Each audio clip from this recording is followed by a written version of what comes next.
மரியை வாழ்க. தபசு காலம் தொடங்குது. முடிஞ்ச வரைக்கும் எல்லாரும் உபவாசம் இருக்கப்போ முடியாதவங்க ஒருத்தர் முயற்சி செய்யுங்க. ரொம்ப பிடித்தமானது எதுனா அதை சாப்பிடாத இருக்க பாருங்கள். நெக்ஸ்ட்டு இந்த 46 நாட்கள்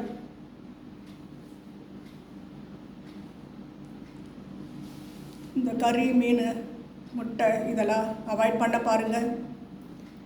அதுக்கு பிறகு முடிஞ்சவங்க பரிகாரமாய் காவி கட்ட பாருங்கள். யோனா சாகமும் படிங்க. படிச்சிங்கன்னா தெரியும் எந்த அளவுக்கு எப்படியெல்லாம் நம்ம ஜெபிக்கணும் ஆண்டவர்கிட்ட. ஆண்டவருடைய கோபம் இப்போ உலகத்தின் மீது எப்படி இருக்குது நம்ம எல்லாம் பார்த்துக்கிட்டு தான் இருக்கிறோம். அதுக்கு யாரோ காரணம் கிடையாது.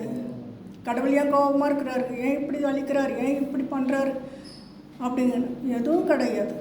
கடவுளை விட்டு எல்லோரும் விலகி இருக்கிறாங்க, கடவுளை மறந்துருக்கிறாங்க. 10 கட்டளை, திருச்சபை கட்டளை இப்போது நிறைய பேர் மறந்துட்டு வாழ்கிறாங்க. அப்படி இருக்கும்போது நிறைய ஜப குறைபாடு. ஒரு நாளைக்கு ஒரு ஜபமாலை சொல்கிறவங்க கூட நிறைய பேர் இல்லை. அந்த அளவுக்கு குறைஞ்சி போயிருக்கு. அப்படியெல்லாம் இருக்கும்போது இதெல்லாம் நடக்குதுன்னு சொன்னால் நம்ம ஜப குறைபாடுகள் தான். அதனால் நம்ம பங்கு மக்களுக்காக ஃபஸ்ட்டு ஜபம் பண்ணுவோம். அடுத்தப்பல நம்ம இருக்கிற இந்த நாட்டு மக்களுக்காக, அதுக்கு அடுத்தப்பல 5 கண்டத்தில் உள்ள மக்கள் மனமாற்றம் அடையணும்.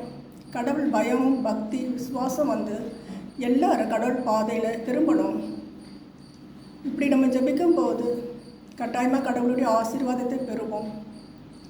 திருப்பவும் சொல்கிறேன், அந்த நினிவே நகர் மக்கள் காப்பாற்றப்பட்டது அவர்களுடைய தபம் ஜபம். அதை கொஞ்சம் படிங்க எல்லாரும். ஆனால் இந்த தபசு காலத்தை பயனுள்ளதாய் பயன்படுத்துங்க, செயல்படுத்துங்க. நெக்ஸ்ட்டு நம்மளுடைய ஃப்ரெண்ட்ஸ், நம்மளுடைய ரிலேஷன், நம்மளுடைய சுற்றி உள்ள எல்லாருக்காக ஜபிக்க வேண்டியது நம்மளோட கடமை. அதை மறக்கக்கூடாது. அதனால் நல்லதொரு பாவ சங்கீர்த்தனம் செய்வோம், நல்லதொரு உபவாசம் இருப்போம்.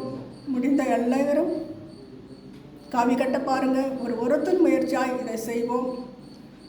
உலகில் நிறைய மாற்றங்கள் ஏற்பட நாமும் காரணமாக இருக்க வேண்டும். நம்ம எங்கே இருந்தாலும் சரி ஜபத்தால் கரம் கோர்ப்போம், வெற்றி பெறுவோம்.